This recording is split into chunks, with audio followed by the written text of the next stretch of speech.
Three young men from East Belfast are going back to the classroom. They'll be taking on the biggest educational challenge of their lives.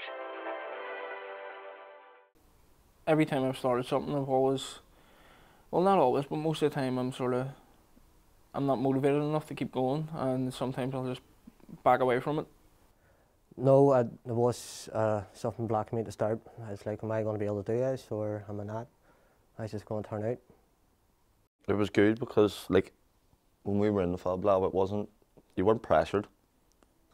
Had a laugh, made a cup of tea, chilled out and all, and just helped them as well. And I mean, like, you can't really do that in school when you think about it.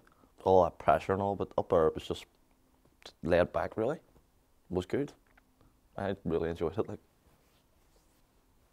When I walked in that first day, I didn't have a clue what I was walking into, to be honest, because having to control them machines through a computer was something you just can't walk into. Like, well, I never really thought I'd be able to work with machines. Like, I've done a bit of technology in school, but it's nothing like that. And I'm proud of myself for doing it. I suppose it really got my eyes open a wee bit. We were using big, massive milling machines, and you're talking to people that's in an industry.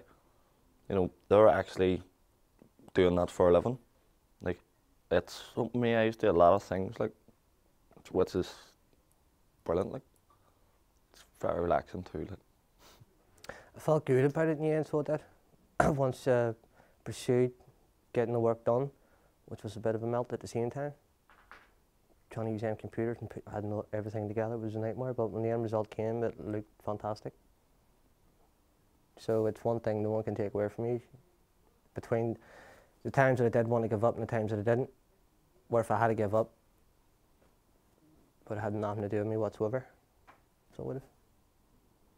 And whereas from now, a lot of people can actually look up and say, here, well, if they can do it, we can do it, and if not, I can do one better. Your confidence, like, when you're up there, you can't do anything wrong. You might seem like you're doing it wrong, but like a guy, Paddy, he was brilliant. So he was absolutely unreal. The course did help build my confidence up, because after the course, it was about 2 or 3 weeks after it, I went out and got myself a job on the night shift. There was still a wee bit of anxiety there, but it wasn't actually too bad, because I just kept remembering if I could do it in front of all them people.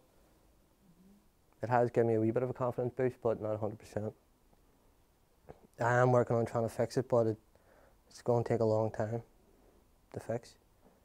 Like I say, it's not something you wake up and take a pill and that's it over and done with. You have to live with it day in, day out.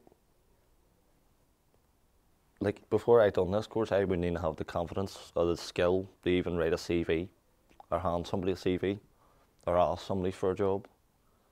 Now it's just to walk in the park. As well said, youth work, that's always what I wanted to do, so I want to stick that and keep going towards it. I'm actually in the middle of doing my level 2 at the minute, so hopefully I can get that out of the way as quick as possible and get into it. Well, going down in history, it's just something that's always going to be forever there. You're never going to be forgotten about. You mightn't be mentioned, but you're never going to be forgotten about. Someone will scroll down and say, oh yes, I remember that. That was in 2016. Them 3 lovely boys, they were lovely, wee lads, did everything for us. Something you can't forget. Your ability is really what you think you can do, rather than what you actually can do. So you have to actually just put your mind to it and go for it, and you'll get it done in no time. To be honest, I know it dropped out and all, but I still come back, still finished it, still got my certificate in the house, still put it in my CV. You know, makes you proud actually, to be honest, like, because you finished something. Had you ever finished anything before? Oh wow, Sunday dinner.